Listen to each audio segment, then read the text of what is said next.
para pendidik yang saya hormati. Jadi terima kasih. Nah, teman-teman ingin meluangkan waktunya untuk duduk bersama untuk mengikuti kegiatan. Sebenarnya ini murni adalah tugas saya, tetapi tugas saya ini diminta untuk mensosialisasikan kepada Bapak Ibu tentang bagaimana budaya positif itu kita bisa laksanakan di dalam pembelajaran kita, atau di dalam nanti ketika kita ingin melakukan pendampingan kepada anak-anak kita. Budaya positif, ya, yang mana yang dimaksud dengan budaya positif? Jadi budaya positif itu terdiri dari disiplin positif, motivasi, perilaku manusia, dan kebutuhan dasar, posisi kontrol, keyakinan kelas, dan segitiga institusi. Nah, di materi ini nanti saya akan memberikan contoh bagaimana ketika kita ingin menghadapi anak-anak kita yang bermasalah. Di sini ada nanti materinya segitiga institusi namanya.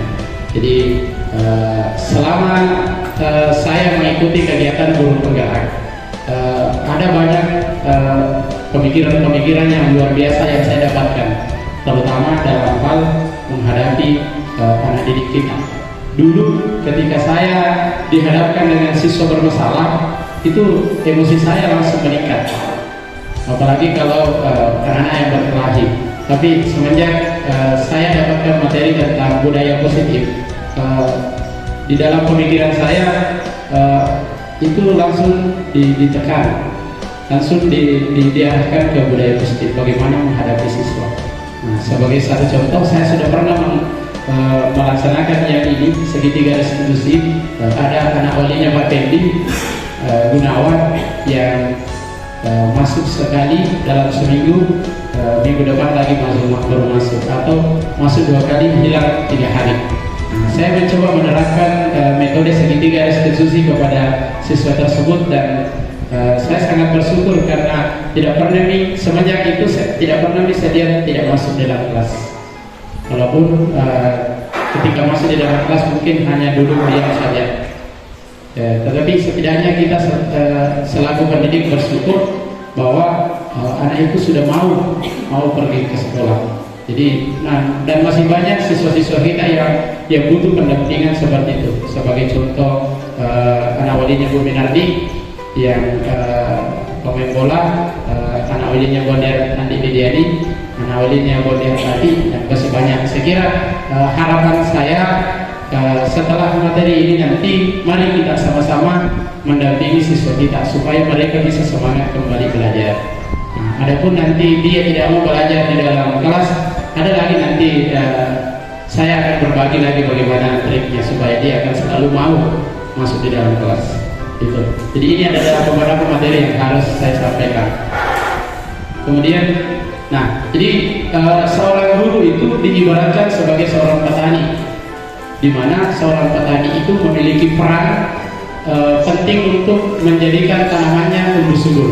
Jadi kita itu sebagai seorang guru ibaratkan seorang petani. Pak Galungi, apa yang kita lakukan terhadap padi yang kita tanam? Tentu kita mendampingi. Jadi tugas kita sebagai seorang guru itu hanya sebagai pendamping. Jadi kita hanya mengarahkan. Kita hanya mengarahkan anak didik kita supaya dia mencapai cita-citanya. Jadi bukan kita yang tentukan kau mau kesini, kau mau kesini, tidak.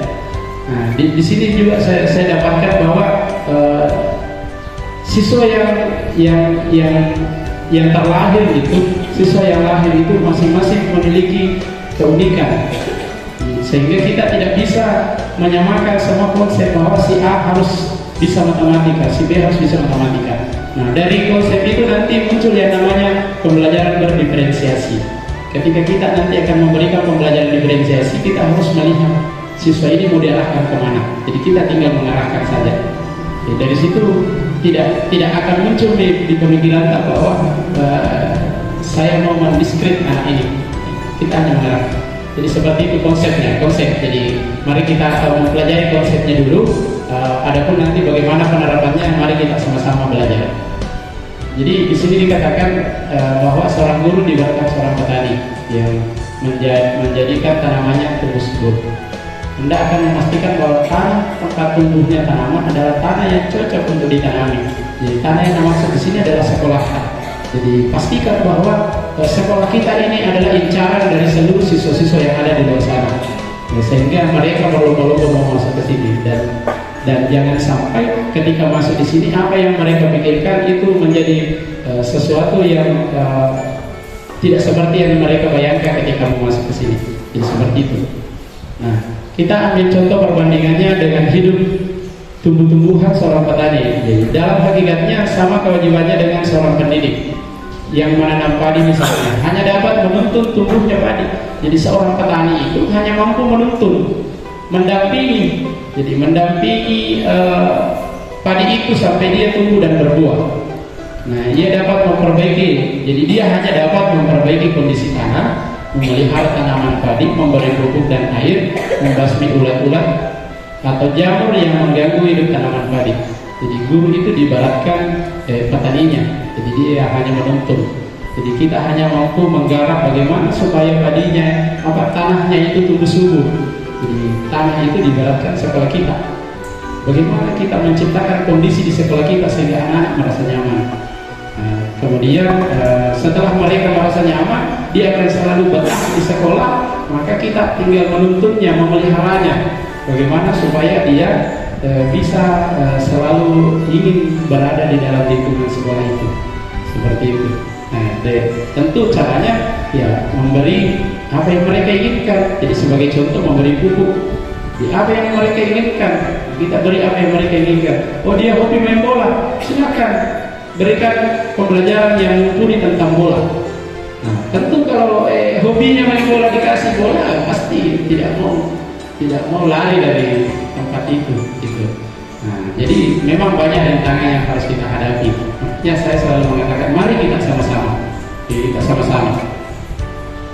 Nah, jadi ini sebuah pertanyaan memantik. Coba Bapak Ibu kepalkan tangan.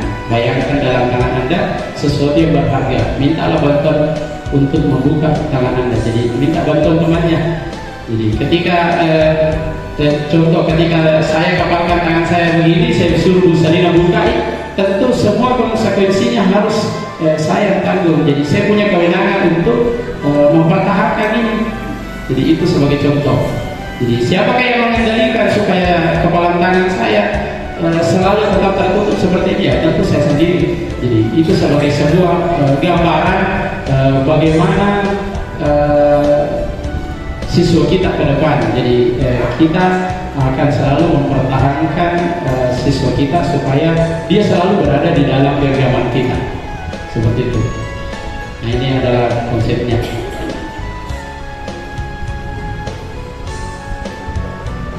Nah, ini contoh. Jadi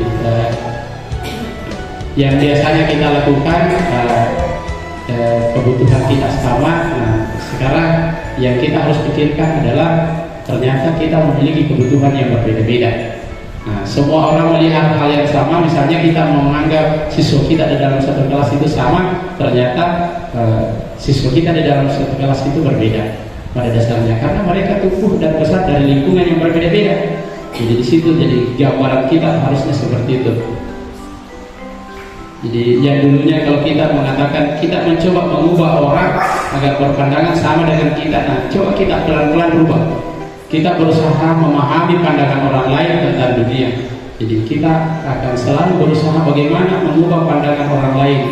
Jadi, jangan sama dengan kita, tetapi usahakan kita sepaham dengan mereka. Seperti itu yang dimaksud. Jadi, ini adalah contoh-contoh perubahan pandangan menurut Ki Hajar Dewantara. Jadi ini yang dari konsep Ki Hajar Dewantara, kemudian Dr. William Gillisan ini mengubah teori-teori itu menjadi sebuah pemahaman. Jadi orang lain bisa mengontrol saya, nah sekarang kita hanya Anda yang bisa mengontrol diri saya sendiri. Jadi kita rubah pemikiran ya, bahwa dulunya itu siswa selalu menganggap bahwa Guru adalah satu-satunya sumber informasi.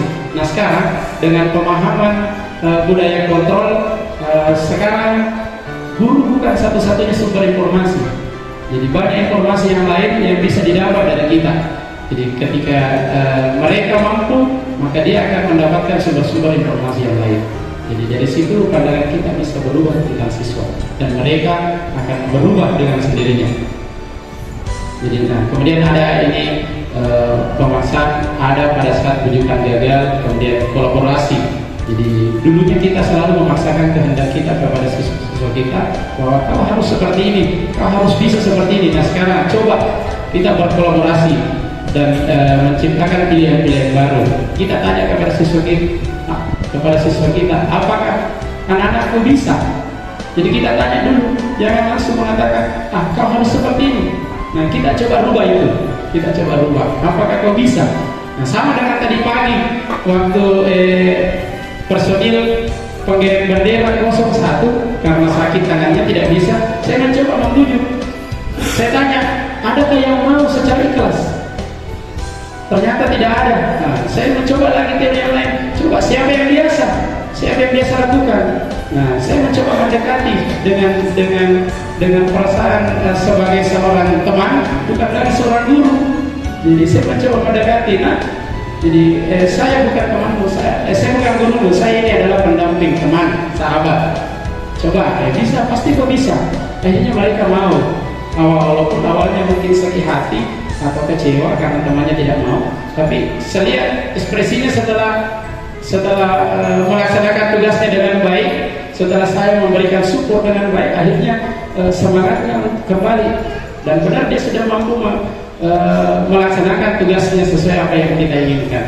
Jadi seperti itu, marilah kita coba mengubah pola pikir kita di dalam pandangan kita terhadap siswa-siswa kita. Mudah-mudahan apa kita inginkan bisa sejalan dengan apa yang diinginkan oleh siswa kita, seperti itu. Nah, ini sebagai contoh juga model berpikir menang. Jadi kita biasanya kita selalu menang, kita selalu benar. Nah, itu coba kita ubah. Nah, jadi kalau dulu pokoknya saya yang benar, kamu salah, gitu.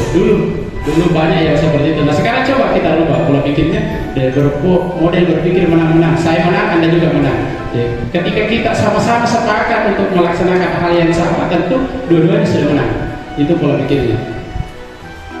Jadi dia coba dikembangkan. Jadi pemikiran Ki Hajar ini yang sejalan dengan pemikiran di Negostet dalam bukunya dan seterusnya seperti itu tentang disiplin.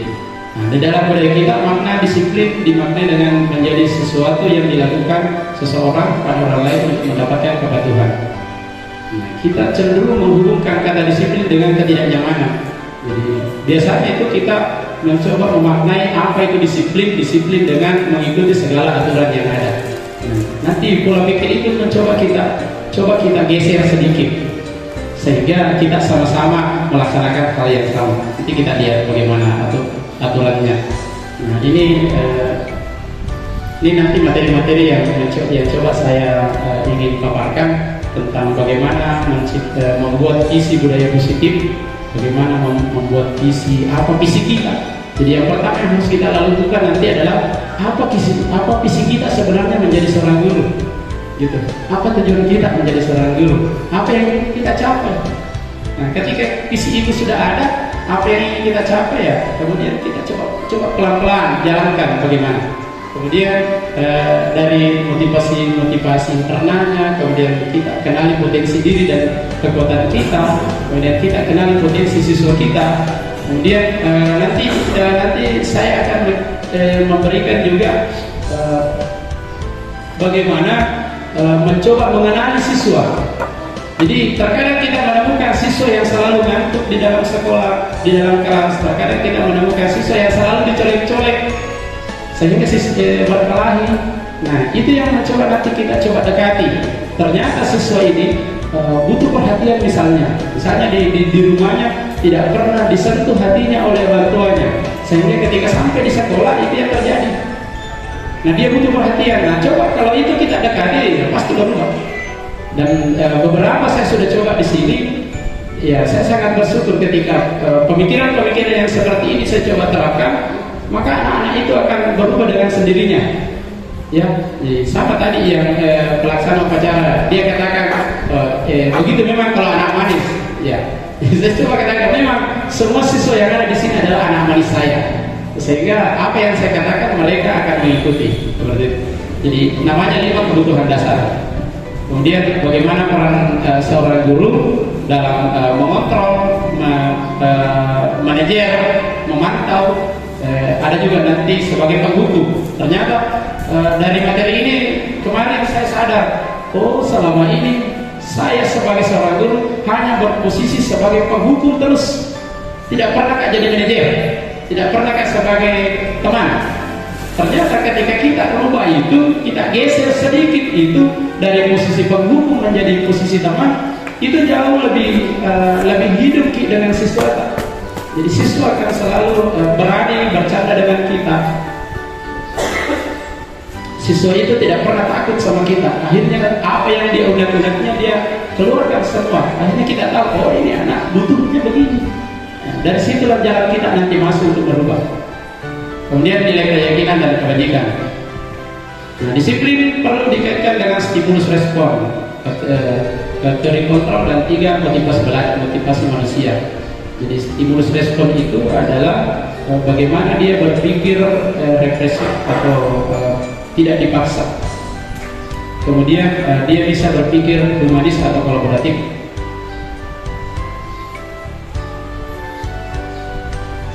Di mana ada kemerdekaan, di situ harus ada disiplin yang kuatnya.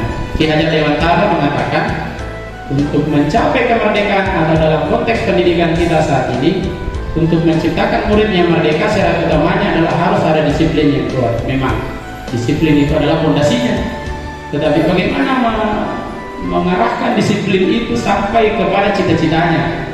Nah, tentu ada jalur. Sama jika kalau kita mau mendaki gunung, nah, ketika kita tidak disiplin, banyak makan, banyak minum, tentu capek di tengah jalan.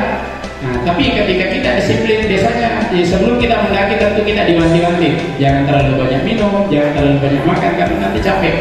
Nah, akhirnya kita disiplin, akhirnya kita bisa sampai di puncaknya. Jadi untuk mengarahkan itu harus ada disiplin. Nah, disiplin yang dimaksud adalah disiplin dari diri sendiri. Jadi yang pertama nanti harus yang kita tahu adalah bagaimana memulai dari diri sendiri. Jadi untuk mengubah seseorang harus dimulai dari diri sendiri. Ya, seperti itu. Nah, kemudian yang memiliki motivasi internal, jika kita tidak memiliki motivasi internal, maka kita memerlukan pihak lain untuk mendisiplinkan kita. Nah, tentu tidak enak kalau orang lain mendisiplinkan kita. Tapi kalau kita sendiri yang mau, dengan atas dasar keinginan sendiri, atas dasar kesadaran diri sendiri, ya tentu beda. Beda kalau orang lain yang mengubah kita atau kita yang mengubah diri sendiri kita. Seperti itu.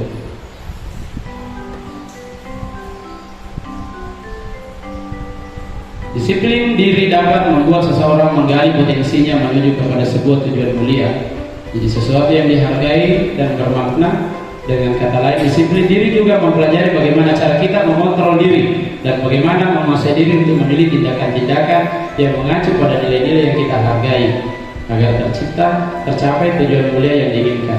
Jadi yang dimaksud di disiplin diri itu bagaimana kita mengenali diri kita. Apa kekurangan saya? Apa yang harus saya berikan? Misalnya untuk sekolah, apa yang harus saya berikan untuk sekolah? Ya, jadi kita harus kenali diri sendiri. Apa kira-kira yang bisa saya ciptakan di sekolah ini supaya sekolah ini bisa terkenal? Kan itu, mulai dari sini, menggali potensi diri dulu. Dari situ nanti kita akan sadar diri sendiri. Nah, sehingga nilai kebajikan universal Ki Hajar Dewantara maupun D.N. Gosen, di mana kedua pakar pendidikan mengartikan disiplin sebagai bentuk kontrol diri, yaitu belajar untuk kontrol diri agar dapat mencapai suatu tujuan mulia. Tujuan mulia di sini mengacu pada nilai-nilai atau prinsip-prinsip yang mulia yang dianut seseorang. Kita namakan nilai-nilai itu sebagai nilai kebajikan atau nilai universal. Nah, ini yang nilai-nilai kebajikan yang nantinya kita ingin ciptakan di sekolah. Yang mungkin Bapak Ibu pernah mendengar yang namanya profil pelajar Pancasila.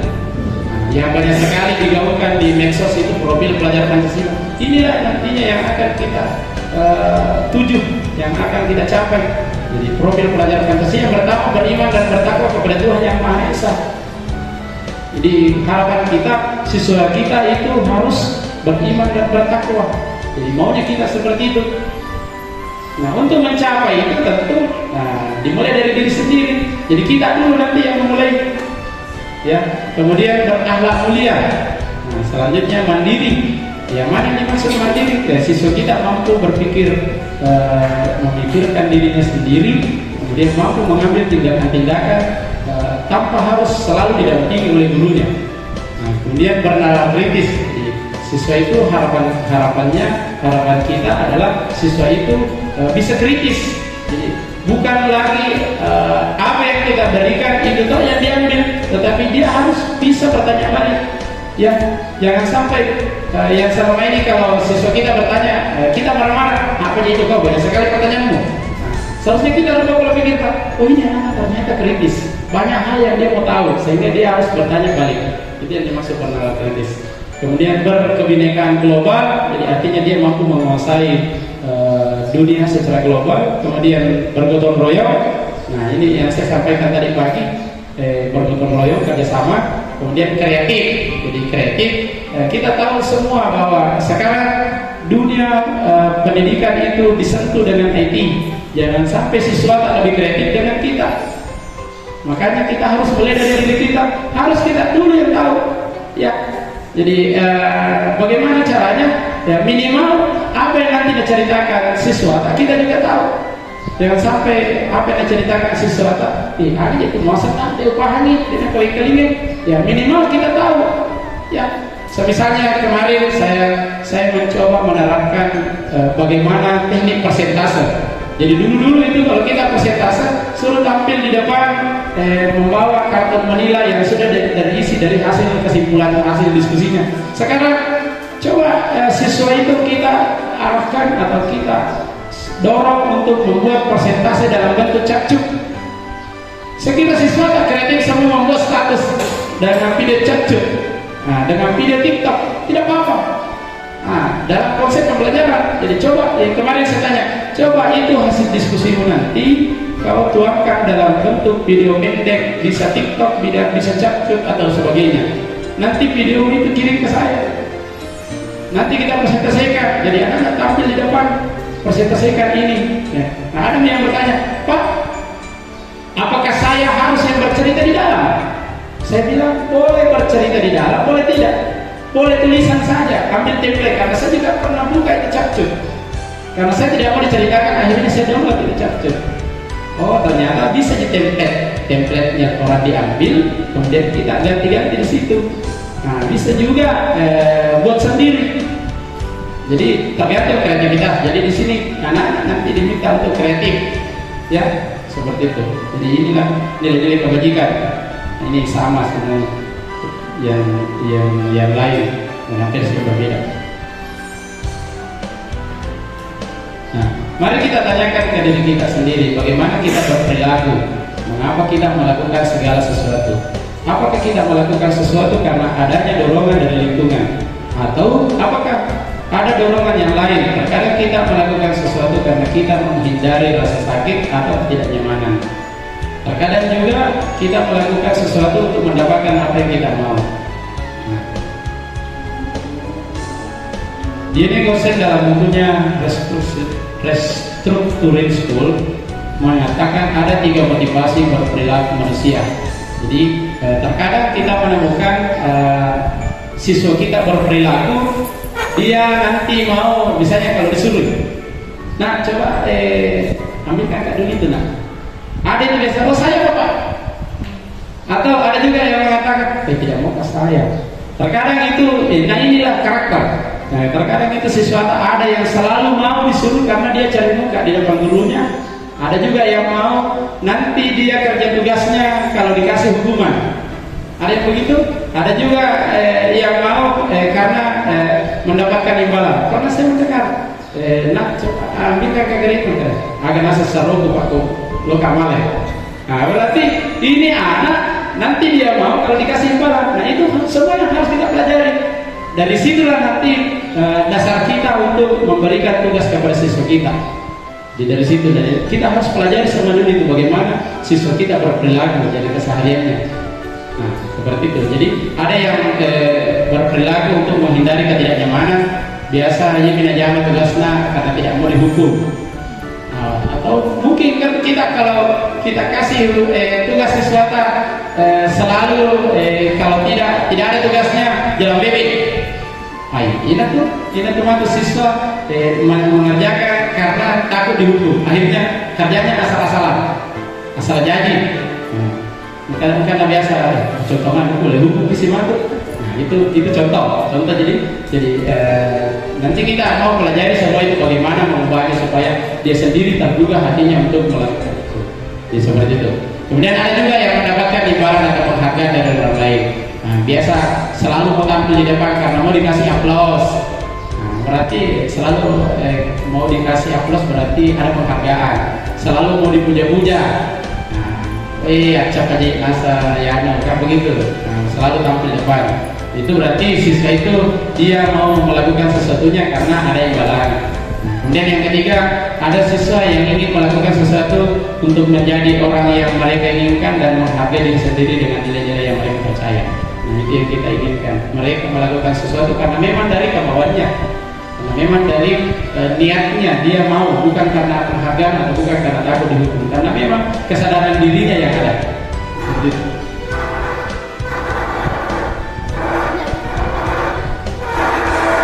Kemudian hukuman, konsekuensi dan restitusi. Jadi, hukuman itu bersifat satu arah dari pihak guru yang memberikan dan murid yang menerima suatu hukuman tanpa suatu diskusi atau pengarahan dari pihak guru, baik sebelum atau sesudah. Jadi hukuman yang diberikan bisa berupa fisik maupun verbal, dan murid disakiti oleh sesuatu perbuatan atau kata-kata. Jadi terkadang kita beranggapan nanti kita anggap itu hukuman kalau hukuman fisik, ternyata lebih menyakitkan hukuman verbal dibandingkan hukuman fisik. Kalau hukuman fisik mungkin sakitnya bisa beberapa hari hilang. Kalau hukuman fisik biasanya di kata-kata dan sebagainya itu jauh lebih berasa. Akhirnya kemudian motivasinya nanti akan turun. Jadi itu konsekuensi ketika kita memberikan hukuman. Jadi yang dimaksud hukuman itu ketika ada konsep satu arah, jadi dari guru juga siswa. Jadi tidak ada umpan baliknya atau tidak ada arahan. Itu yang dimaksud dengan hukuman. Kemudian disiplin dengan bentuk sanksi atau konsekuensi. Jadi sudah terencana atau sudah disepakati. Jadi itu konsekuensi namanya. Jadi kalau tadi hukuman, kemudian konsekuensi itu ketika kita sudah sepakat. Nah, kalau tidak mengerjakan itu tugasmu berarti ada konsekuensinya. Gitu. Ada konsekuensinya. Ada yang harus kau tebus. Itu yang dimaksud dengan konsekuensi. Dan ini terkadang bisa kita lakukan, tapi dengan catatan ada kesepakatan. Sehingga dia nanti tidak melaksanakan dengan hukuman, tetapi ada konsekuensi, ada kesepakatan, dan muncul nanti yang namanya keyakinan kelas. Jadi ada kesepakatan di dalam kelas. Nah, di sini dikatakan sudah dibahas atau disetujui oleh murid dan guru. Biasanya pembentukan sanksi atau konsekuensi dibentuk oleh pihak guru dan murid yang sudah mengetahui sanksi atau konsekuensi yang akan diterima. Jadi pada sanksi konsekuensi murid tetap dibuat tidak nyaman atau untuk jangka waktu pendek. Konsekuensi atau sanksi biasanya diberikan berdasarkan suatu pengukuran. Misalnya setelah 3 kali ditegur oleh guru karena tugasnya belum selesai atau ngobrol, maka murid akan kehilangan waktu bermain. Nah, biasanya contoh kalau tidak menyelesaikan tugasnya tidak keluar ke istirahat. Nah, itu namanya konsekuensi. Nah, tetapi biasanya waktunya tidak lama. Nah, kalau hukuman tadi biasanya jangka panjang, apalagi kalau hukumannya dalam bentuk verbal, itu biasanya melekat di hatinya dalam jangka waktu panjang. Akhirnya muncullah kebencian. Nah, biasa kalau di anak-anak muncul kebencian, dibenci sama siswa. Nah, seperti itu. Tapi kalau kita memberikan dalam bentuk konsekuensi, biasanya karena kesepakatan, akhirnya mereka sadar sendiri. Itu kalau konsekuensi. Nah, berbeda lagi dengan restitusi. Nah, kalau restitusi, proses menciptakan kondisi bagi murid untuk memperbaiki kesalahan mereka. Jadi mereka sendiri nanti yang akan memperbaiki kesalahannya. Jadi bukan karena dihukum baru perbaiki kesalahannya, bukan karena ada kesepakatan atau konsekuensi, akan tetapi mereka sadar diri bahwa apa yang saya lakukan ini tidak benar dan saya akan memperbaikinya sendiri. Seperti ini yang disebut dengan restitusi. Jadi restitusi proses menciptakan kondisi bagi murid untuk memperbaiki kesalahan mereka, sehingga mereka bisa kembali kepada kelompok mereka dengan karakter yang lebih kuat. Nah, restitusi juga merupakan proses kolaborasi yang mengajarkan murid untuk mencari solusi untuk masalahnya sendiri atau masalahnya mereka. Nah, ini yang saya lakukan ke Gunawan, restitusi. Jadi kemarin saya tanya, Gunawan, kenapa kau datang 1 hari, hilang 3 hari atau hilang 4 hari? Oh, Pak, masa sudah terlambat Kak motor. Jadi kenapa nak terlambat kita? Tidak dikasih bagi? Tidak Pak. Apa penyebabnya? Jadi saya tanya begitu. Jadi nanti di akhir jadi akan saya kasih arahkan ke situ. Jadi apa penyebabnya Gunawan? Kenapa sering kita lambat? Dulu karena sama timur pun nih. Oh, ternyata itu Gunawan kalau malam di situ dulu bersama teman-temannya sampai larut malam, jam 1, jam 2, paling cepat asap Pak jam 11. Jadi lu berani. Apa akibatnya di Gunawan kalau selalu itu tidak ada sih Pak. Jadi kok makin itu perintah. Ada betul-betul. Jadi saya mencoba menggoda hatinya supaya dia mau mengetahui sendiri kesalahannya. Tidak aku nak begitu. Itu gak guna. Ada kita pegangi. Kemudian saya arahkan ke nanti ada materinya tentang membuat merasa bersalah. Jadi saya buat dulu siswa itu merasa dirinya bersalah. Saya tanya, bagaimana teman-teman tak? Ada Pak tambah dari Korea sih. Bagaimana makan pada digagal. Jadi Bapak tak bekerja dari jam berapa sampai jam berapa? Dari pagi Pak sampai sore. Biasa pikir akan dulu Bapak tak. Jadi aku magarnya wata. Kita dah ke Bapak tak pagi ngopi terima. Namun siang kita juga sih lo galungi misalnya. Napa lisu sih bawa mandre lisu sih lo galungi. Coba gak bayangkan ini. Dia kan merasa ibadah terhadap anak terhadap Bapak tak. Sehingga kita tidak mau termotivasi untuk belajar. Padahal harapan aku itu Bapak tak. Ni melomi tapi menece napa sekolah ki tutup habis setengah sampai kita bisa mencapai cita-cita. Kemudian saya arahkan Moki ke sama Bapak tak. Bekerja dari pagi sampai pagi lagi atau bekerja sampai pagi sampai malam. Kalau tidak muka pada itu ini tuh harus kita di sekolah. Karena kalau kita sekolah punya ilmu yang tinggi tentu kita berpikir bagaimana mencari pekerjaan yang cocok dengan diri kita. Ada iya Pak. Tidak aku pekon ini. Makanya rota pekon bisa dirubah. Ada iya bisa. Nah itu yang dimaksud restitusi. Jadi kita mencoba mengarahkan siswa itu supaya dia merasa sadar akan kesalahannya.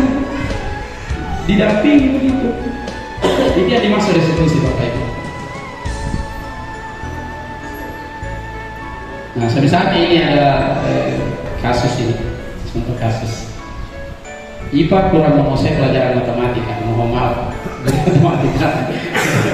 Jadi biasanya kan memang matematika itu menjadi momok.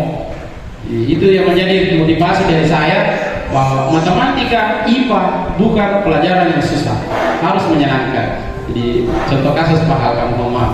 Jadi IPA kurang menguasai pelajaran matematika sehingga pada saat pelajaran tersebut berlangsung dia lebih banyak berdiam diri atau menggambar di buku pelajarannya. Pada saat guru matematikanya Pak Seno menanyakan pertanyaan, IPA menjadi gugup dan tak sengaja menjatuhkan tasnya dari kursi serta tiba-tiba menjadi gagap pada saat berupaya menjawab. Seluruh kelas pun tertawa melihat perilaku IPA yang bicara tergagap dan terkejut tersebut. Pak Seno pada saat itu membiarkan teman-teman IPA menertawakan IPA yang tergagap dan malu luar biasa, dan malahan minta IPA untuk maju ke depan dan berdiri di depan kelas sambil menunjuk hidungnya karena tidak bisa menjawab pertanyaan Pak Seno. Nah, biasa terjadi begitu tak? Jadi kok diminta bisa diminta kamu mau guru ke sekolah. Bapak Dila ada tanya mana siswa tak? Kalau begitu kita, nah kalau begitu kita kurang dikasih nilai cawai kasih bagan, nah kasih kilo tambah. Nah itu seperti ini kasusnya. Kelas makin gaduh dan anak-anak pun tertawa melihat IPA di dalam kelas memegang ujung hidungnya. Ya, jawablah kedua pertanyaan ini dan berilah minimal 2 tanggapan terhadap jawaban rekan Anda. Apakah Anda setuju dengan tindakan Mas Eno terhadap IPA? Kalau kita sudah berpikir, masalah-masalahnya jadi apa? Nah, tidak boleh pasti seperti itu, tak? Ya lebih boleh. Kau ini dalam posisinya IPA maka seperti itu. Nah, kemudian menurut Anda tindakan Mas Eno terhadap IPA adalah sebuah hukuman atau konsekuensi atau restitusi? Tadi pemahaman tentang hukuman, konsekuensi dan restitusi, kira-kira tindakannya Mas Eno masuk di mana? Hukuman atau konsekuensi atau restitusi? Hukuman kan? Nah, karena dia hanya memberikan satu arah bahwa pokoknya ini IPA dari Islam itu Filipina itu pokoknya IPA Pak, kan begitu biasanya. Nah, dia adalah hukuman. Nah, oke. Sebelum saya ke situ, coba kasusnya seperti ini. Jadi, sebenarnya seharusnya yang dilakukan nanti Pak Seno itu, nanti saya akan masuk ke restitusinya. Seharusnya dilakukan itu adalah tidak melarang dulu siswanya untuk menertawai, mengatakan kepada teman-temannya, apakah Anda juga bisa? Nah, jadi supaya ini si IPA ini tidak tahu di situ, ya, tidak tahu pada saat itu. Nanti pada jam tertentu dipanggil lagi Pak untuk diberikan restitusi. Kenapa? Sehingga supaya dia kembali semangatnya. Jadi walaupun nanti tadi di dalam kelas jatuh, nanti kita kasih restitusi di belakangan. Seharusnya itu yang dilakukan Pak Seno nanti. Jadi ada namanya nanti segitiga restitusi. Oke. Kemudian dapat motivasi melalui penghargaan. Jadi pengaruh dan kompeten. Pengaruh dan jangka pendek agar efektif jika kita menginginkan seseorang melakukan sesuatu yang kita inginkan dalam waktu jangka pendek. Ini pernah juga saya lakukan. Pernah saya mengajar di kelas 8B. Dia udah 8B, Pak Bu. Rumah Pak Guru kan pasti selalu sudah jam istirahat. Nih, kok IPA ya Pak Guru sudah jam istirahat, mau dicakap dulu, mau dimakan. Jadi, mau ya udah gue, nurun itu. Saya coba pagi-pagi apa tuh pusing. Akhirnya berusaha semangat kembali. Akhirnya saya coba memberikan sebuah motivasi melalui penghargaan. Dikurangi. Jadi siapa yang bisa jawab pertanyaan di atas ada isinya kartonku ini sebelah kanan sebelah kiri. Kebetulan tuh kalau misalnya kartonku bersepu kanan, sepu kiri, kita kalau itu. Jadi akhirnya saya coba seperti itu. Yang pertama Aisyah itu bisa, Aisyah ya sebelumnya bisa jawab Pak lagi. Makanya sebelum saya lakukan itu ada yang bilang pancing nih. Akhirnya setelah siapa yang bisa jawab ini, akhirnya saya coba itu, saya kasih keluar Aisyah. Saya kasih itu tidak mau kesini kamu mulai. Tapi Aisyah tidak boleh. Ini bukti bahwa saya serius ingin memberikan penghargaan. Nah, kemudian setelah itu saya buka lagi pertanyaan berikutnya. Akhirnya mereka berlomba-lomba. Iya kan namanya lomba, masuk di lomba itu satu-satu. Lomba akhirnya pada saat itu pembelajaran akhirnya semangat kembali. Sisa pertama berikut bermewah. Kalau tadi sudah kemaku yang boleh diajak gitu. Nah, tapi itu hanya sebuah pancingan sebenarnya. Jadi tidak boleh memberikan penghargaan, boleh dalam bentuk tepuk tangan atau boleh dalam bentuk yang lain. Tapi pada saat ini yang saya kasih 10.000 Andi Ismail. Kebetulan Andi Ismail bisa jawab. Siapa yang bisa jawab? Ambil isinya dompetku. Andi Ismail, hanya Andi Ismail yang bisa jawab. Nah, boleh di boleh melomar sebenarnya. Agak serius masa parais. Akhirnya pada jam terakhir semuanya melomel ya, habis dijawab sudah punya bel melomel ya, rumahnya kan memang dia pasti melarang kita campur itu ya seperti itu contoh motivasi melalui penghargaan. Jadi bisa kita lakukan tapi jangan sering-sering karena nanti ada dampaknya. Ya, ada dampaknya karena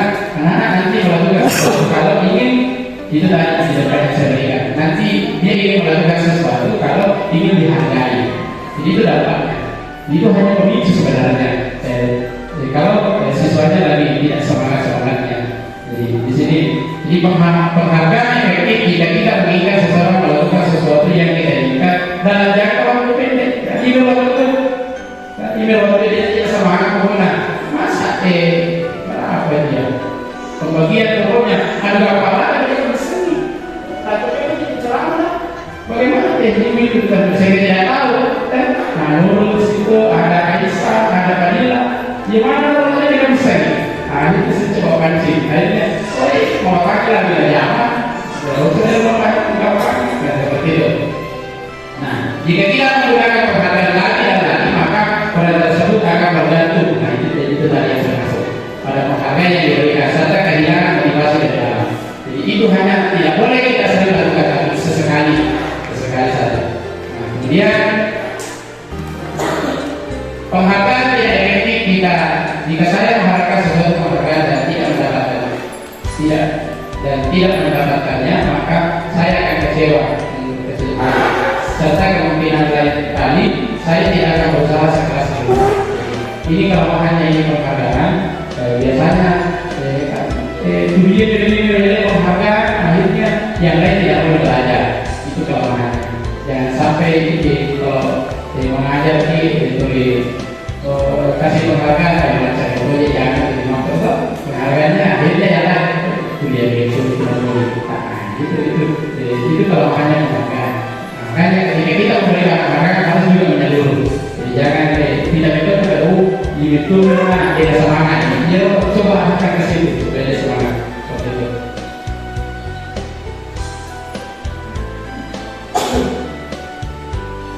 Penghargaan mampu merusak hubungan. Jadi ketika seseorang diberi penghargaan atau dibully di depan orang banyak, maka yang lain akan merasa iri dan sebagian dari mereka akan tidak menyukai orang yang diberikan penghargaan tersebut. Ini sering terjadi banyak.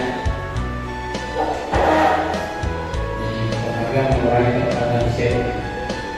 Kalau tidak ikhlas ini bisa. Saya lewat saja ini banyak contoh-contoh.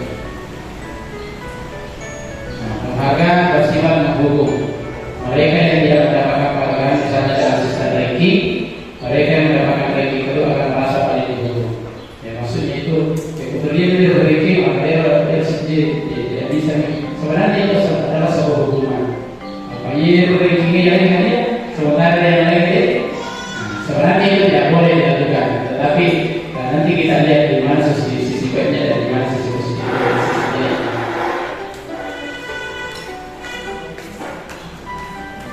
Kemudian budaya positif itu berasal dari lingkungan yang positif, kemudian keyakinan kelas, kemudian peraturan kelas. Jadi budaya positif yang saya maksud tadi di depan itu bisa tercipta ketika kita memberikan lingkungan yang positif. Kemudian ada keyakinan kelas. Ketika kita mengajar buat keyakinan kelas, nanti akan saya coba ngerti yang mana ini keyakinan kelas. Jadi buat keyakinan kelas bukan kesepakatan, tapi keyakinan kelas. Yang dimaksud keyakinan kelas itu adalah sesuatu yang diinginkan siswa, bukan kita yang mau. Contoh, kalau tidak kerja tugas, misalnya konsekuensinya seperti ini, itu bukan keyakinan, tapi nanti siswa sendiri yang membuat kesepakatan antara dirinya. Misalnya dikasih tugas dalam bentuk lain, harus yang tentang bagaimana kemudian masuk keyakinan kelas. Mengapa keyakinan kelas? Bukan peraturan tetapi keyakinan. Kenapa kita memiliki peraturan tentang penggunaan helm pada saat mengendarai kendaraan roda 2? Nanti jawabannya adalah keselamatan. Jadi itu konsekuensi. Jadi bukan keyakinan. Yang dimaksud keyakinan itu semua disepakat. Tidak dengan peraturan kelas. Kalau peraturan kelas itu terkadang ada yang tidak suka ini. Peraturan kelas. Kalau keyakinan, misalnya sebelum kita mulai pembelajaran, ya biasa saya coba itu dalam sebelum saya mulai pembelajaran kita buat kesepakatan dulu. Nanti kita ikan kelas. Jika nanti mau keluar harus menentukan tangan atau harus minta izin. Gitu. Jika tugas yang saya berikan tidak dilaksanakan, bagaimana? Kalian harus memakai mengikuti, dia bukan kita. Jadi masuk keyakinan kelas. Jadi dari keyakinan itu harus universal, yang disepakati secara tersirat dan tersurat.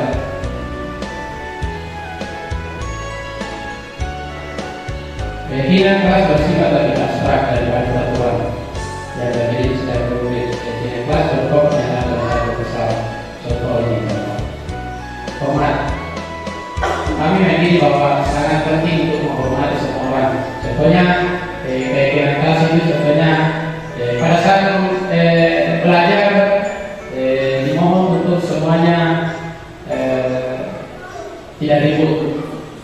Apa tujuannya? Saling menghargai dan saling menghormati supaya teman yang lain bisa belajar dengan baik. Itu namanya keyakinan kelas. Bekerja, kami meyakini bahwa sangat penting untuk mengerjakan segala pekerjaan atau mengikuti kegiatan yang telah ditugaskan, diterima dan dimiliki. Kami meyakini bahwa sangat penting untuk merasa diterima. Itu keyakinan kelas. Nah, ini contohnya, contoh hormat. Datang tepat waktu, sering hadir terlambat, tidak seperti itu. Menyapa teman dan guru setiap hari, taat kepada teman dan guru. Nah, itu contoh keyakinan dalam bentuk hormat dan seterusnya. Intinya yang dimaksud keyakinan kelas itu adalah kesepakatan yang dibuat di dalam kelas tanpa ada paksaan dari siapapun. Jadi semuanya harus sepakat, semuanya harus setuju. Kalau misalnya saya sebut begini, karena pembelajaran terakhir, jam terakhir IPA bagaimana? Maunya belajar di mana? Dan dia bilang, oh kita belajar di bawah pohon Pak. Oh gitu, kita belajar di bawah pohon. Itu kayaknya kelas. Asalkan sama setuju. Kemarin di kelas 8 hari 1 saya mencoba belajarkan bagaimana mau belajar pakai video atau belajar pakai buku. Semuanya sepakat belajar pakai video Pak. Oke, saya kasih video pembelajaran. Itu namanya keyakinan kelas. Jadi nanti akan diarahkan pembelajaran diferensiasi lagi. Seperti itu.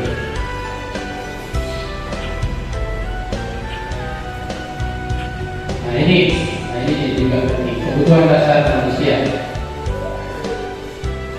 Ada 5 kebutuhan dasar manusia yang harus kita pahami Bapak Ibu. Jadi untuk menunjang kegiatan kita dalam hal mendidik. Yang pertama itu bertahan hidup.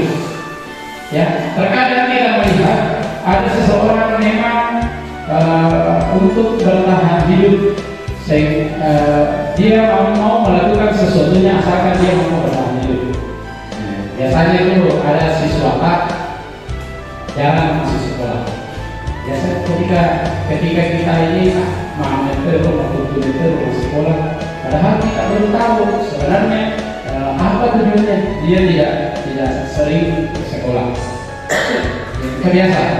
Dan tahu di sini daerah pemerintah, ternyata setelah ditelusuri dia sering tidak masuk sekolah karena pengen membantu orang tuanya bekerja di sana.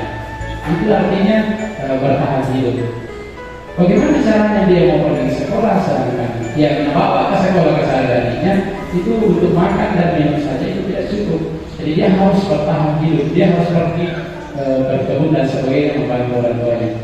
Nah, apalagi berkaitan dengan pembayaran misalnya. Nah, gitu. Jadi dia dimaksud kebutuhan dasar manusia. Nah, bertahan hidup. Kemudian yang kedua, rasa kasih sayang dan rasa diterima. Jadi biasa kita dapatkan sesuatu tidak ada kasih sayang yang didapatkan dari orang tuanya, sehingga ketika sampai di sekolah suka colek-colek temannya. Ternyata setelah ditelusuri terlihat itu pulang. Nah, dia kalau ternyata itu kalau colek-colek temannya begitu dia mau diperhatikan.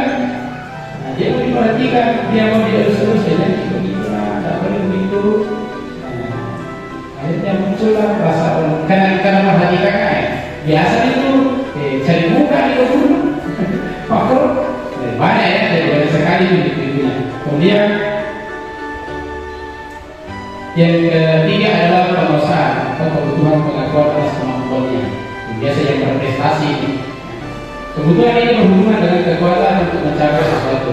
menjadi kompeten atau menjadi terampil, diakui atas prestasinya. Biasa kita untuk siswa tak itu melo daya hebat.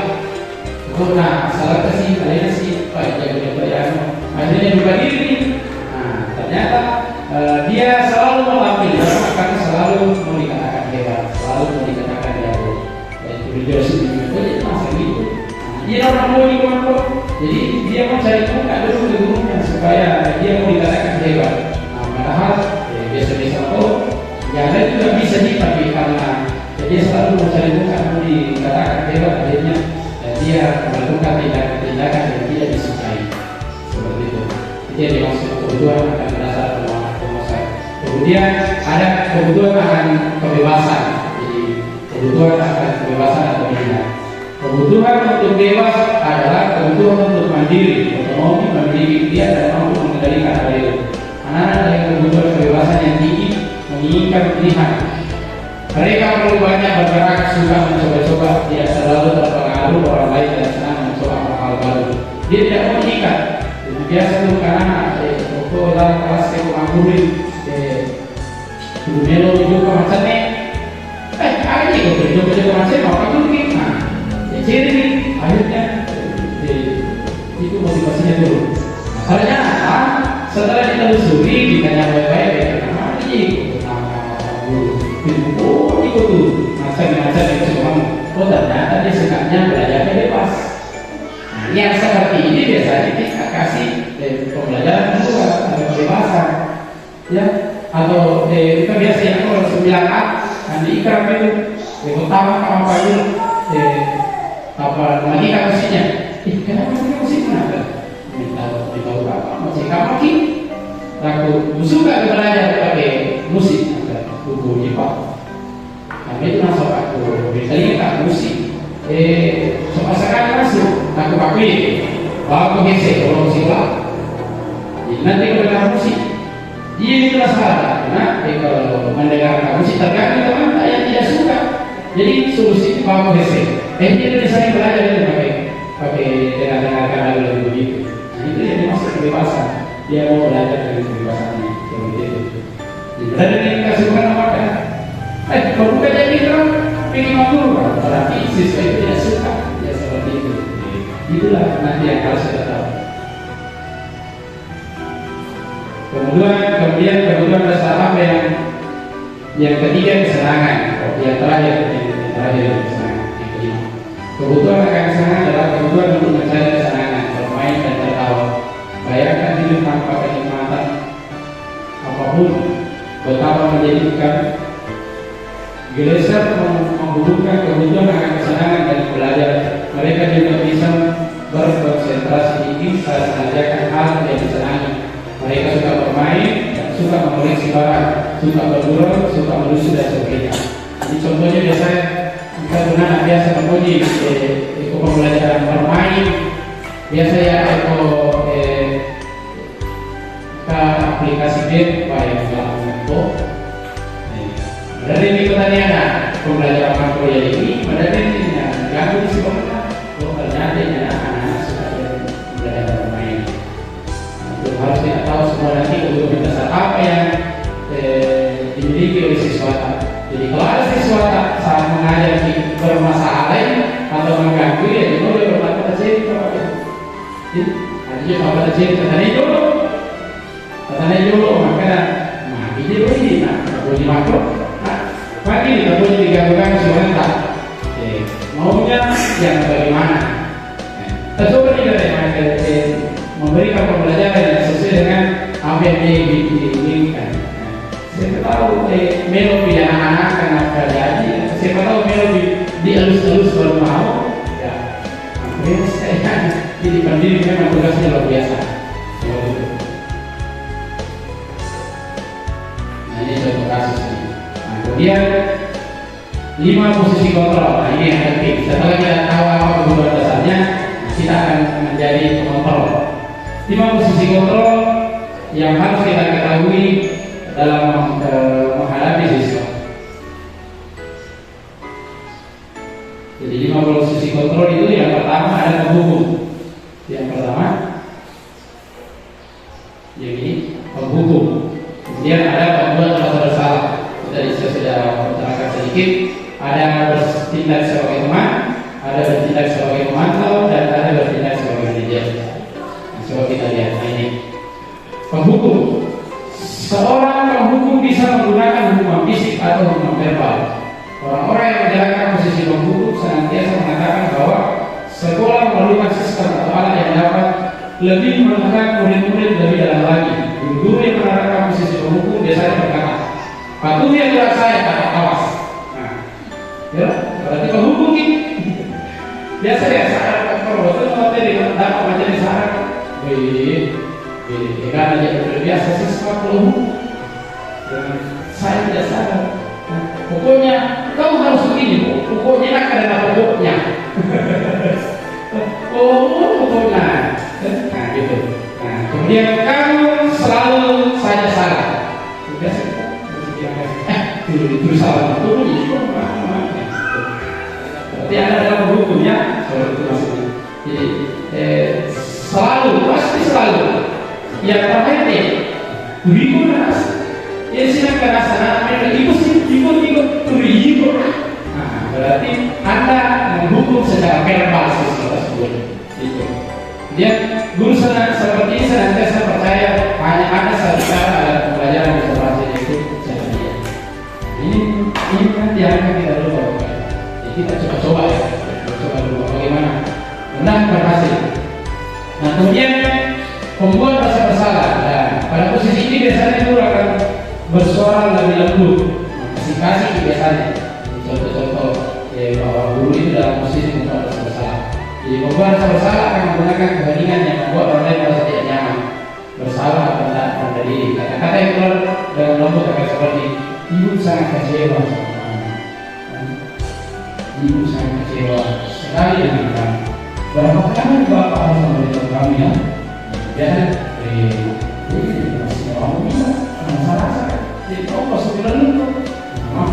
Jadi dia sama tadi kau hukum,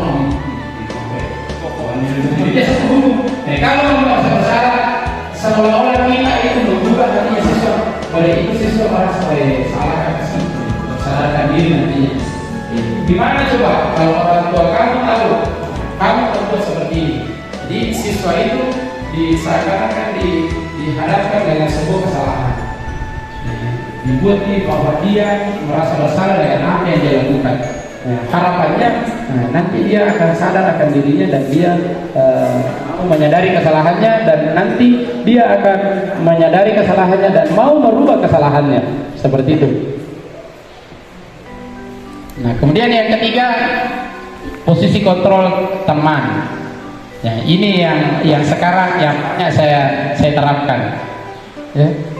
Yang banyak saya terapkan ke anak kita bertindak sebagai teman. Jadi guru pada posisi ini tidak akan meyakini murid, namun akan tetap berupaya mengontrol murid melalui persuasi.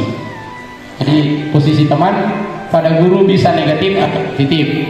Positif di sini berupa hubungan baik yang terjalin antara guru dan murid. Guru di posisi gunakan hubungan baik dengan humor untuk mempengaruhi seseorang mereka akan berkata. Nah, biasanya kata-kata yang muncul teman. Ayo bantulah demi bapak ya. Jadi maka itu bercanda dengan siswa anu jadi ini mah tuh menyamai sedih kan biasa kayak begitu tuh anu jadi kan. Wah artinya posisi kita bukan guru dengan siswa, tapi kita menyentuh hatinya siswa dengan teman. Jadi namun di rumah suruki pada itu si banget kami suruki, tapi tetap dalam posisi kita sebagai seorang guru tetap harus ada gap antara guru dengan siswa. Biasa itu pada biasa kan anak prementri karena mungkin saya terlalu dekat dengan dia merasa dirinya sebagai teman. Biasa kan akan Pak jabat tangan nih wajah jatemi tadi wajah batang lah gini bika waktu nah kada gua diartati bahaya nasa paras. mungkin dia selalu merasa dekat sekali dengan saya akhirnya seperti itu. Nah itu juga yang harus kita waspadai. Nah tak terlalu ya. Seperti itu yang dimaksud dengan posisi sebagai teman. Nah, ayo ingat tidak bantu bapak selama ini. Nah, saya Biasa gitu lawan obat itu coba digere pekajakan jati si Pak Tak terubah-ubah di si Pak Tak demi saya misalnya. Berarti seakan-akan atau ikan-ikan juga ya nah aja makot nah pekajakan jati mau diletak berarti itu adalah posisinya teman. Jadi bukan lagi menghukum. Ya sudah kali ini tidak apa-apa nanti ibu bantu bereskan. Berarti ya kata-kata yang bersifat sebagai teman itu maksudnya. Kemudian pemantau. Nah, setelah kita mampu kuasai itu tadi ke posisi kontrol sebagai teman, kita bisa kuasai seperti itu, maka kita naik levelnya menjadi pemantau. Nah, memantau berarti mengawasi. Pada saat kita mengawasi, kita bertanggung jawab atas perilaku orang-orang yang kita awasi. Posisi pemantau berdasarkan pada peraturan dan konsekuensi. Dengan menggunakan sanksi atau konsekuensi, kita dapat memisahkan hubungan pribadi kita dengan sebagai seseorang yang menjalankan posisi pemantau. Pernyataan yang diajukan seorang pemantau, nah, peraturannya apa? Biasanya kita tanyakan, apa yang telah kamu lakukan? Lay dampingi bawah minalai biasanya. Seketika di dalam kelas itu kita hanya mendampingi. Iya, jatuh piko-piko tumbok. Nah, kalau dari pekerja-kerja kimakui, yang itu artinya kita sebagai pemantau. Jadi kita melihat dari jarak jauh, memantau apa aktivitas. Nah, kemudian nanti kita akan cek bagaimana apa dan seperti apa yang mereka lakukan. Nah, sanksi atau konsekuensinya apa? Biasanya kalau ada anak-anak bermasalah, kira-kira agak biasa sanksinya kalau seperti itu. Kenapa umatolina? Ini sering juga saya lakukan. Nah, ini yang mencoba belum saya bisa kuasai ini manajer. Jadi manajer ini adalah posisi yang paling tinggi dan harapan kita semua sebagai seorang guru adalah manajer. Gitu. Posisi terakhir adalah manajer, posisi di mana guru berbuat sesuatu bersama dengan murid, mempersilahkan murid mempertanggungjawabkan perilakunya, mendukung murid agar dapat menemukan solusi atas permasalahan sendiri. Seorang manajer telah memiliki keterampilan di posisi teman maupun pemantau. Nah, itu tadi yang saya maksud. Ekopur kita kuasai posisi teman, Proto kita kuasai posisi pemantau. Waktu ini berada di posisi manajer. Ekopur ini posisi manajer hebat. Tapi kalau sekarang masih di posisi penghukum atau pembuat rasa bersalah, berarti harus kita level dulu supaya bisa berhasil siswa. Namun bila kita menginginkan murid-murid kita menjadi manusia yang merdeka, mandiri dan bertanggung jawab, maka kita perlu mengacu pada restitusi yang dapat menjadikan murid kita seorang manajer bagi dirinya sendiri. Di manajer, murid diajak untuk menganalisa kebutuhan dirinya maupun kebutuhan orang lain. Di sini penekanannya bukan pada kemampuan membuat konsekuensi, namun dapat berkolaborasi dengan murid bagaimana memperbaiki kesalahan yang ada. Jadi ini posisi pemantau. Jadi siswa yang bermasalah, siswa sendiri yang menemukan solusi dirinya, dan siswa sendiri yang menemukan siswa sendiri yang sadar diri, dan siswa sendiri yang menemukan solusinya. Nah, kita tinggal mengiyakan. Biasa kemakoi Pak, mesti bang kemakoi. Apa kira-kira yang kau harus lakukan untuk memperbaiki kesalahanmu? Bagusnya Pak begini. Biasa saya anukan di kelas 9 itu tidak masuk. Bagaimana ini tugas mana? Posisi teman Kak dulu. Bagaimana ini tugas mana? Sudah 2 minggu saya tunggu tidak muncul-muncul. Oh iya Pak, nanti saya lakukan. Di mana kelemahannya atau di mana kendala misalnya tidak kumpul tugas? Oh seperti ini Pak. Ada yang bisa saya bantu? Kalau bisa bilang ada yang bisa saya bantu, berarti saya tinggal memantau. Oh begini Pak, saya tidak tahu teknisnya seperti ini. Oke, saya ajari 1 kali, nanti kau bimbing teman-temanmu. Nah sampai di situ kita kalau dia sudah ajarin ke teman-temannya, berarti kita sudah berhasil menjadikan diri kita sebagai seorang manajer. Berarti dia sudah bisa mengendalikan dirinya, dan hasilnya ya saya sangat bersyukur.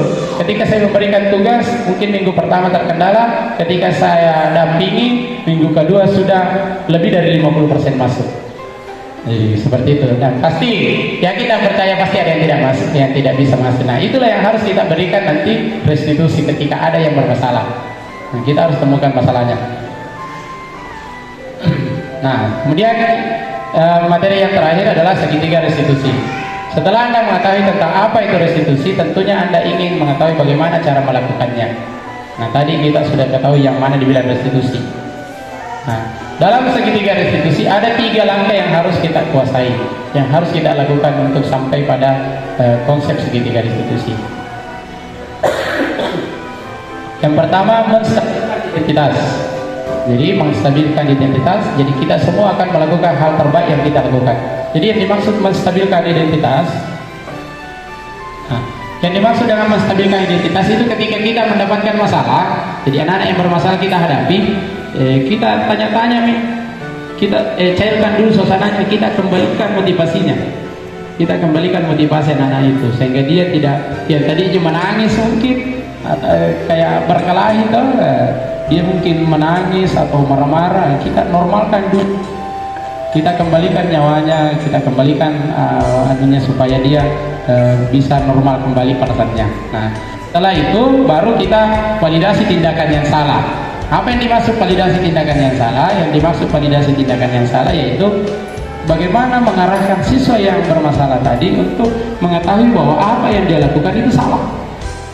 Seperti itu, apa yang dilakukan dia salah. Misalnya seperti yang katakan tadi, sering tidak masuk. Nah, saya harus arahkan ke pemikirannya bahwa apa yang kau lakukan itu tidak salah, tidak sesuai orang tuamu. Sebenarnya orang tuamu menginginkan yang seperti ini. Nah itu, jadi memvalidasi tindakan yang salah. Oh, memang benar, menurut kau benar, karena itu yang kau yakini. Tetapi mungkin orang tuamu sangat kecewa. Akhirnya dia merasa bersalah. Tetap memvalidasi tindakan yang salah. Jadi, perilaku memiliki alasan. Jadi kita tanya dulu, apa alasanmu, kenapa kau sehingga sebisanya, kenapa kau kasih menangis temanmu? Oh, apa je pak? Nanti lena kapi-kapi kah? Alena cobi-cobi kah? Cocok je nak. Cocok itu mau pegau itu namanya membela diri. Tapi dalam hukum itu salah. Karena kenapa? Tidak boleh main hukum sendiri namanya. Begitu tak? Nah, tidak boleh begitu nah. Jadi tetap kau benar untuk dirimu, tapi salah untuk orang lain karena engkau siasa tidak boleh main hakim sendiri. Nah itu namanya memvalidasi salah. Jadi akhirnya dia sadar, kalau begitu nah jangan lakukan lagi begitu. Nah namanya memvalidasi tindakan yang salah. Kemudian menanyakan keyakinan. Nah yang maksud menanyakan keyakinan, kita mencoba untuk meyakinkan dia kira-kira apa konsekuensi yang kau dapat kalau terus melakukan hal seperti itu. Nah kira-kira bagaimana solusinya? Konsekuensinya kalau sering tidak masuk kelas, konsekuensinya adalah tidak naik kelas. Maka kira-kira apa solusinya? Jadi kalau sadar nih maka ada Pak Ali nama tutup Pak, sadar maka ada ini anu Pak ye dia nak jamai Pak, orang melo nak rajin apa nih nak pada cengin dan mau apapun kekuranganmu bisa tanya sama wali kelasmu atau tanya sama saya, nanti saya bantu. Itu namanya menanyakan keyakinan. Ya lain nama tuh temukan solusinya, ye Pak melo Pak maka kan sama tuh itu. Nah, yang dimaksud dengan menanyakan keyakinan. Nah ini tadi contohnya segitiga restitusi. Nah ini contoh-contoh pertanyaan menstabilkan identitas. Nah, berbuat salah itu tidak apa-apa. Tidak ada manusia yang sempurna. Saya juga pernah melakukan kesalahan yang sama. Ya, yang seperti itu yang bisa dilakukan ditanyakan ke anak-anak. Jadi kita bisa menyelesaikan ini sama-sama. Mari kita selesaikan sama-sama. Main sendiri kita bisa diskusikan.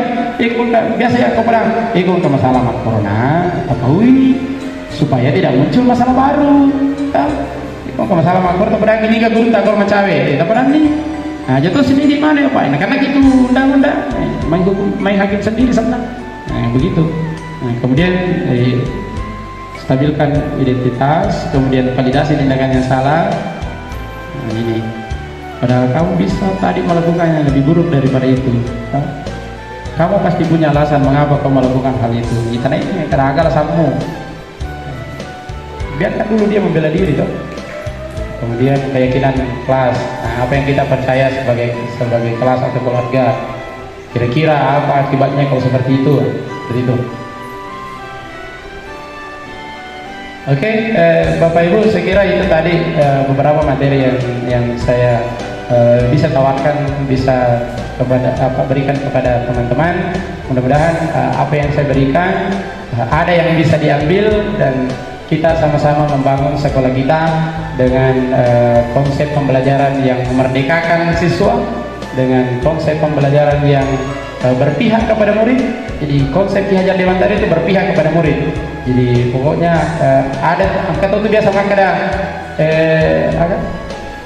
menghamba kepada murid. Nah, imatoro yang dimaksud menghamba kepada murid artinya kita memberikan kebebasan kepada murid itu untuk menentukan sendiri model seperti apa yang mereka inginkan. Jadi bukan berarti kita sujud-sujud kepada murid, tidak.